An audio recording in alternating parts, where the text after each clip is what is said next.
A difração ela pode ser interpretada como a interação da radiação eletromagnética com qualquer objeto.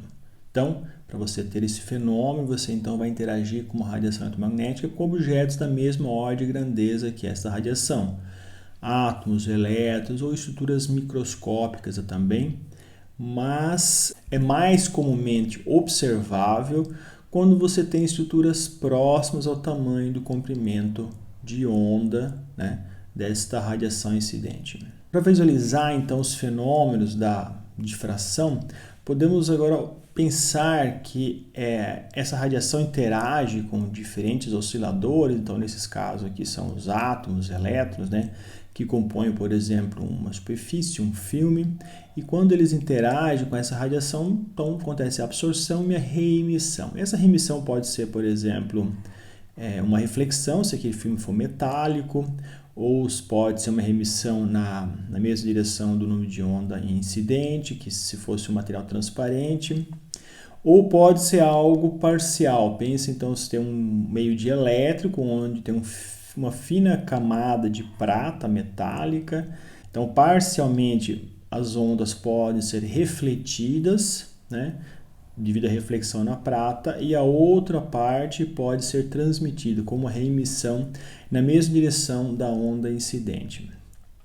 Se você fizer um furo agora nesse filme de prata, o que você vai ter ali?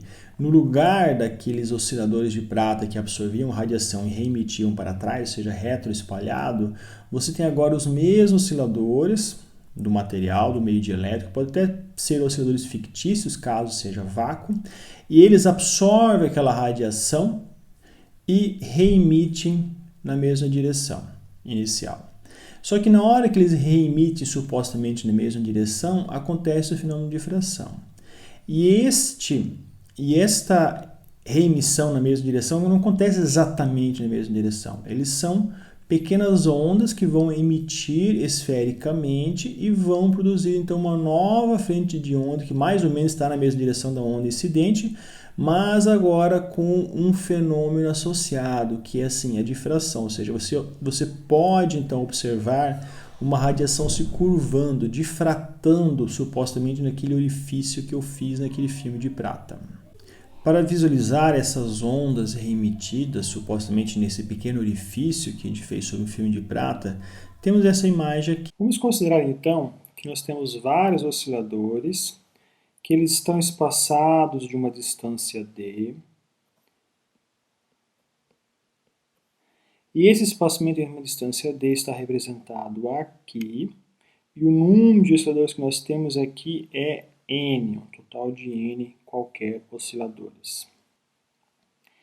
Para buscarmos uma expressão lá longe no anteparo de como que varia a intensidade dessas ondas quando elas interferem entre si e produzem um padrão de difração, vamos considerar ainda, lembrando aquilo que nós já falamos nessa aula aqui, em que você tem uma linha de osciladores, em que supostamente nesta região aqui você tem aqueles osciladores onde você tem uma superfície metálica, então esses aqui eles são osciladores opacos que absorvem tudo ou refletem, não deixam passar nada. E onde você tirou, onde você fez o orifício de prata, tem esses osciladores aqui. Pode ser osciladores fictícios, onde supostamente você tem apenas vácuo, ou pode ser um material dielétrico transparente que permite a passagem da luz. O campo elétrico final, lá longe, no anteparo, ele pode ser escrito como um ET total. E este campo elétrico total, ele vai ser o quê? Vai ser a soma desses campos elétricos, E1, E2, E3, até EN. Como essa distância desses osciladores até o anteparo, como uma distância D, e esse D ele é muito maior do que a separação entre eles, então o campo elétrico individual, quer dizer, o campo elétrico E1 pelo raio 1, ele é aproximadamente, a amplitude do campo elétrico E1, ele é aproximadamente igual à amplitude do campo elétrico 2 para a coordenada R2. Então, aproximadamente, eu posso escrever isto aqui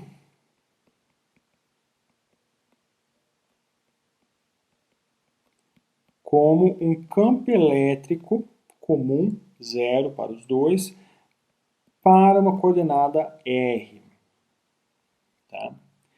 E a outra coisa que nós vamos escrever aqui, nós vamos escrever apenas agora a parte escalar. Isso faz com que você possa escrever a nossa pequena fenda com vários osciladores aqui muito distante do seu anteparo. Tá? Então vamos olhar apenas para a parte escalar, onde aqui está o nosso E total. E vamos usar a notação complexa. Então agora o meu campo elétrico final, ele vai ser igual a um E0 de R vezes I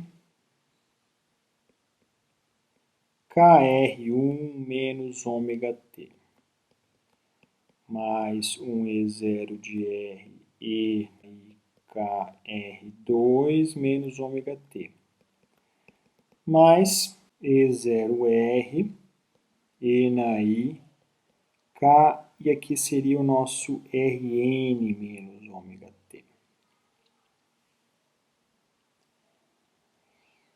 Podemos colocar em evidência um termo aqui, obviamente o ômega T, né, que é comum aos dois, e podemos também fazer o seguinte, se multiplicarmos esse termo, esse segundo termo aqui, e os demais até o último, por um E I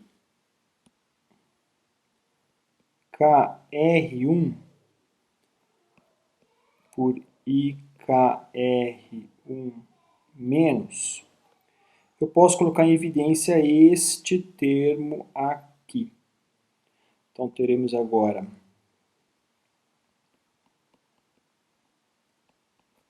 um valor comum, um E0R, e I KR1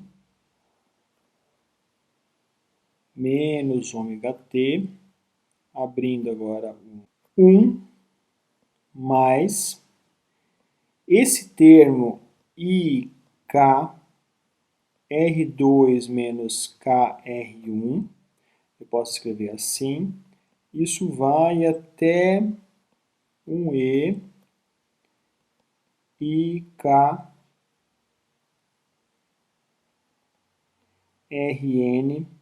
menos KR.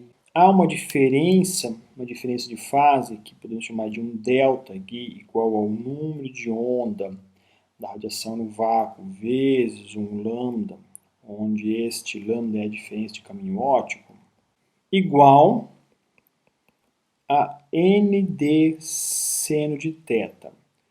Onde que está esse d seno θ aqui? Aqui. É a diferença de caminho, está aqui. Então, esse aqui vai ser um d seno θ. nd seno θ, porque eu posso ter esse experimento imerso num índice de refração, num material transparente, índice de refração n. Caso fosse um dielétrico, se fosse o ar, seria n igual a 1. Então, temos um R2 menos R1 aqui, igual a nd seno θ, que vai ser um delta. Este outro aqui vai ser duas vezes isso, né? 10 delta. E aí vem até aqui no final, onde você vai ter, então, um n menos 1 d seno θ. Então, você vai ter um n menos 1 delta. Temos, então, agora um campo elétrico, que eu posso escrever como um E0 ainda, e aqui IKR menos ômega T, vezes 1 mais, agora esse KR2 menos KR1 é aquele delta lá em cima. Então, no caso específico aqui, você vai ter um E elevado a I delta. E assim vai, um outro I 2 delta, até você ter um termo E e N menos 1 delta. Esta série aqui, uma série geométrica, que é a mesma coisa que E elevado I a N delta menos 1 sobre EI delta menos 1. Então, o seu campo elétrico, ele pode ser escrito como um E0 de R vezes um termo I KR menos ômega t. Tem um erro aqui, não é KR não, é KR1. Então temos já uma relação que mensura o quê? O campo elétrico no anteparo devido a N fontes osciladores que estão a uma distância D. A gente precisa reescrever ainda esse termo aqui em cima da seguinte forma. Se colocarmos em evidência aqui na parte de cima um E e N sobre 2, eu posso escrever ele como E I N sobre 2 delta menos E, aí vira negativa, aqui o termo que eu coloquei em evidência, menos I N sobre 2 delta. Fazendo algo similar aqui, então temos I delta sobre 2, menos, aqui tem um termo negativo, menos I delta sobre 2. Isto aqui é a mesma coisa que E e N sobre 2 delta menos delta sobre 2 vezes seno de N sobre 2 delta dividido seno delta sobre 2. Por quê? Porque o nosso seno de A é igual a EIA menos E elevado a menos IA dividido por 2I. Usando esta relação aqui, eu posso passar daqui para cá. Temos então o campo elétrico final igual a amplitude comum.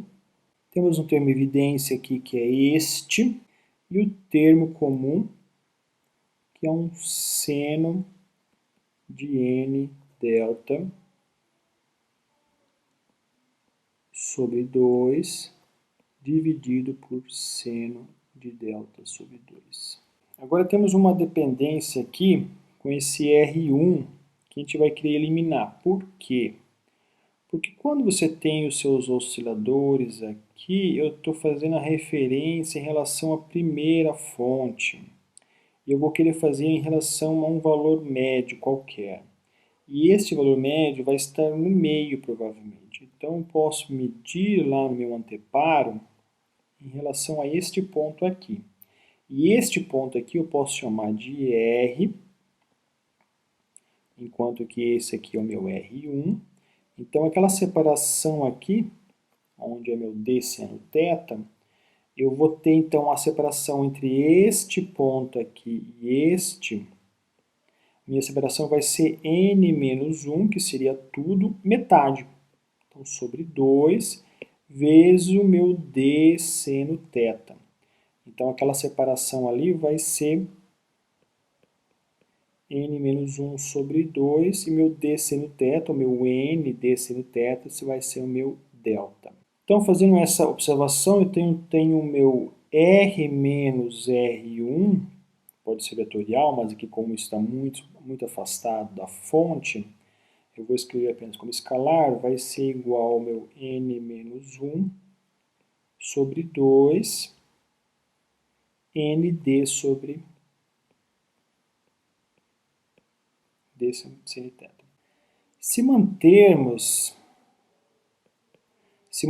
que nós estamos no ambiente n, índice da fração n, eu posso escrever ele como n menos 1 sobre 2, manter esse índice da fração aqui no material onde o nosso sistema está imerso, d seno θ mais R1. Onde que está isso? Vamos pegar este termo aqui e reescrever ele um pouquinho diferente. Então, temos meu campo elétrico igual a amplitude E na menos I ômega t vezes E na I KR1 mais N menos 1 sobre 2. E o delta lá em cima vai ser o nosso ND seno θ. Vai ser igual a E0 de R, E na menos I ômega t. O nosso delta aqui é igual a K0, diferença de caminho. Então, isso vai ser igual a K0 vezes N d seno θ. Então, isso aqui isso tem que ser reescrito como, e o nosso K, lembrando aqui, que é o nosso K0N. Isso aqui vai ser igual a IKR.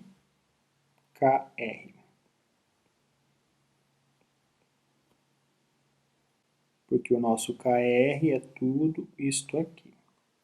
Se isso for igual a KR, aqui nós temos o mesmo termo, eu posso escrever finalmente o meu campo elétrico vezes um seno de N delta sobre 2 sobre seno de delta sobre 2. Qual que é a intensidade de nossa fonte lá no anteparo? É a média temporal do quadrado do campo, então ela vai ser proporcional ao E vezes E complexo conjugado sobre 2, e isto vai ser, então, igual a um termo, vou chamar aqui de zero, seria essa constante, seno quadrado do quê?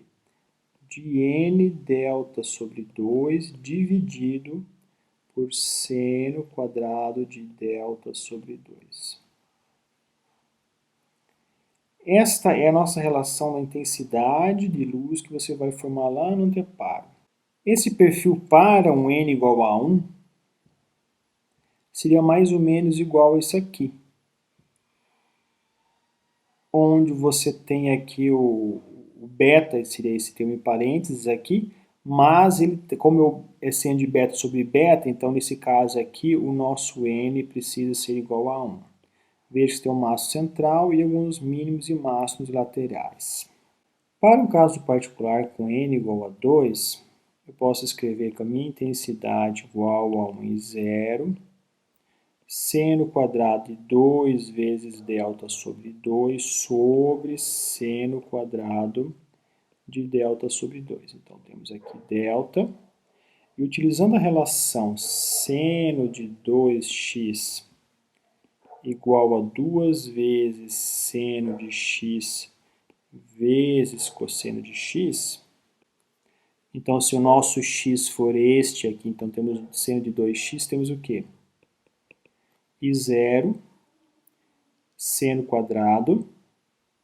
Então, aquele meu seno de 2x fica 2 vezes seno de delta sobre 2 vezes cosseno de delta sobre 2, tudo isto ao quadrado,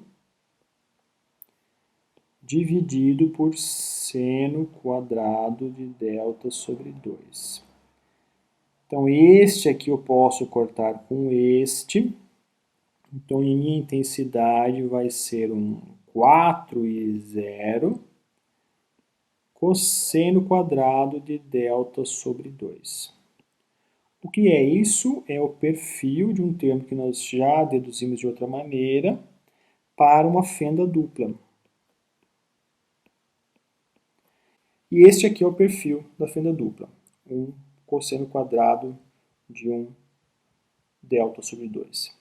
Lembrando que o nosso delta é igual ao número de onda no vácuo vezes a diferença de caminho óptimo. Então, nesse caso aqui, temos Kn d seno θ. Ou você pode expressar ainda como K d seno θ.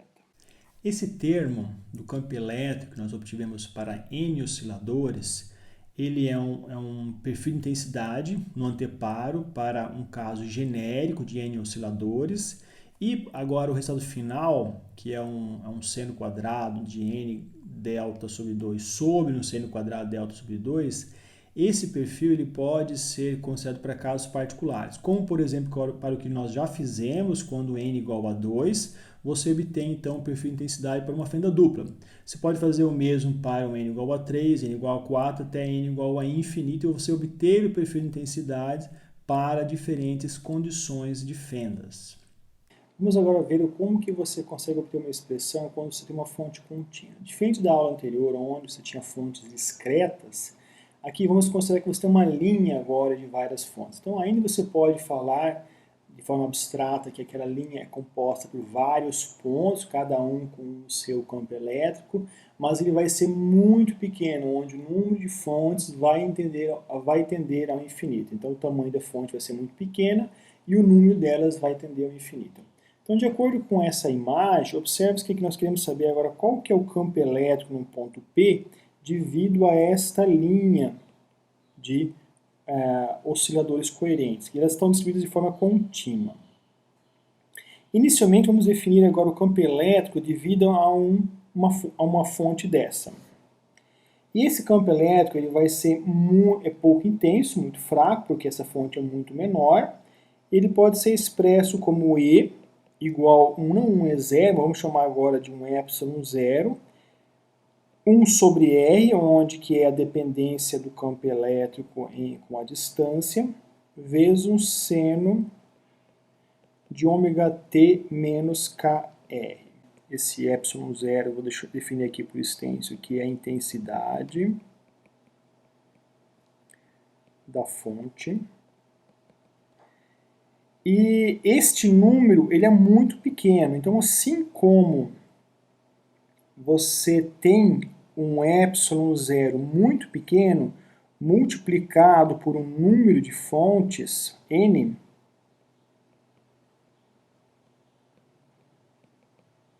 tendendo ao infinito, quer dizer, quando este valor aqui tende ao infinito, a multiplicação, a pergunta tende para que valor? Então, o limite de quando n tende ao infinito da multiplicação desse epsilon 0 vezes n, eu posso definir como uma densidade linear da intensidade dessa fonte, onde isto vai ser definido igual e normalizar pelo tamanho da fonte 1 sobre d. E este meu epsilon L, como eu falei, é a intensidade do campo elétrico por unidade de comprimento. Se você multiplicar este segmento ΔYI vezes o N sobre D, você vai ter o número de fontes dentro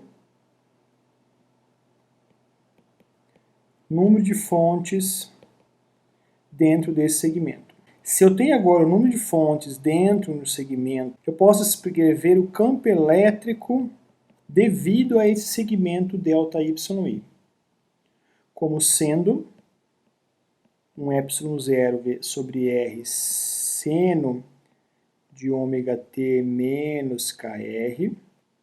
Então, é o campo elétrico devido àquele segmento ΔYI, é o campo elétrico devido a uma dessas fontes, vezes o número de fontes.